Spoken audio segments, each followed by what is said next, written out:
Guys, listen. Uh, so you guys are driving yourself batshit over this guy, and I wanted to try to talk you down a little bit. Not that it's not terrible, and we're absolutely becoming an autocracy, which is a drag, you know. Uh, but again, as I've said before in a number of posts, we've about 70% of the world lives under some sort of dictatorship or autocracy. So we're not, doing anything that's not being done by most of the rest of the world. And they still get up in the morning and manage to, make kids and enjoy their breakfast and, all that sort of thing. I'm not saying that this doesn't suck, but I will tell you what my fears were when we came into this whole thing. He has spent years and years and years now saying that we're the enemy, the enemy of the state, the Democrats, and the media is the enemy of the state, and the Republicans that prosecuted him or investigated him were the enemy of the state. What I would have done if I was him, and I wanted to be a tyrant, particularly if the Supreme Court just told me I wasn't really didn't really have to abide by any laws. When I got into office, I would have ordered mass arrests immediately.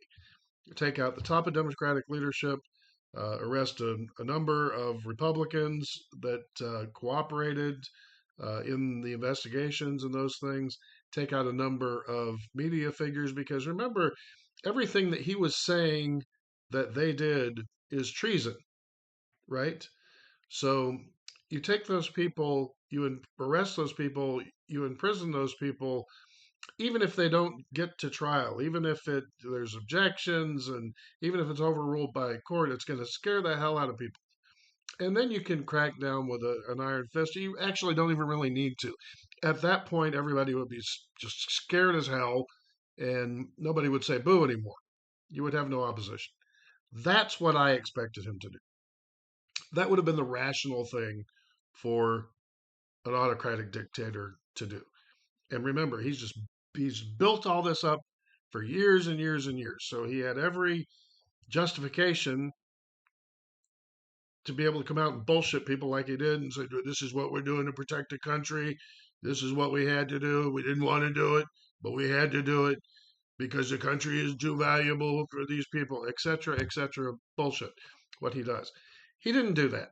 The things that he is doing is he's seeing how far he can stretch the bounds of the Constitution and of the law, and sometimes walking over the line in breaking the law and then being pushed back on.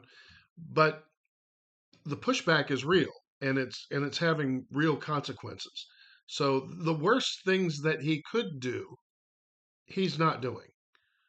So I'm not saying again that all this is not bad, but what I'm seeing so many of my friends do is drive themselves to just terrible darkness. And besides driving yourself to terrible, terrible darkness and driving each other, that's what it is. It's an echo chamber of just this horrible terror. Besides doing all that, you are inflating his power.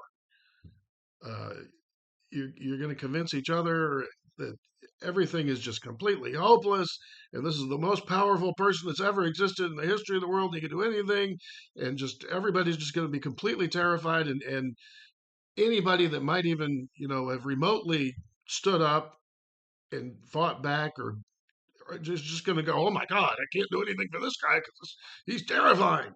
Uh, so it's counterproductive to your own well-being on multiple levels, to continue day after day to go, this is horrible, and to prognosticate into the future. Uh, this is the reason he's doing X is to, and I do plenty of prognosticating. I'm speaking to myself as much as everybody else, but I recommend you to try to find some light and sunshine. You remember the statistic I said at the beginning of this: 70% of the country of the world lives under some form of dictatorship or autocracy. That's normal to them, and they may not like it, but they get up in the morning. They whistle a happy tune. They go to work. They live their lives under this. It doesn't define who everybody is. I realize that this is radically different for us, um, and certainly this shock and dismay is unsettling. But it's sad to me to see so many people that, I mean, I'm seeing people that are like on the verge of complete meltdown. And what this guy actually has done, uh, for some people, I can see if you're an undocumented migrant person, you should absolutely be on the edge of friggin' breakdown. Although I don't think he's going to do these mass deportations, but I completely understand how that stress is.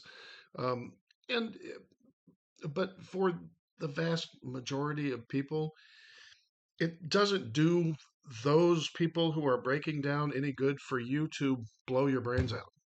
It doesn't help. So I understand you want to be empathetic, but I would just encourage you to separate. And again, separate yourself from this a bit. And again, as I have been saying for months and months and months now, I get my news from the Associated Press, from the headlines. I don't watch video after video. I sure as hell don't watch three or four people on screen go because they're going to drive you nuts, and it's their job.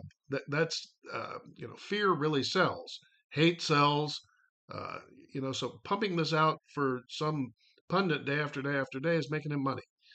So that's why he or she does it. But that doesn't mean that you have to sit there and watch it. If you go to Reuters or the Associated Press, you can get everything you need to know about the day through the headlines primarily. I mean, I read the articles too, but mostly you don't need to read the articles. You can go through the headlines, and that will keep you informed about what's going on without driving you completely insane, watching everybody's worst prognostications about everything. Anyway, that's my 2 cents. I hope that it helps somebody to balance a little bit, because I'm worried about some of you folks. I am. I mean, I don't want you jumping off a bridge. It's way premature to do any of that. Okay. Love you. I just hope that you will, try to take proactive steps to protect your mind. Okay. Love you. Bye bye.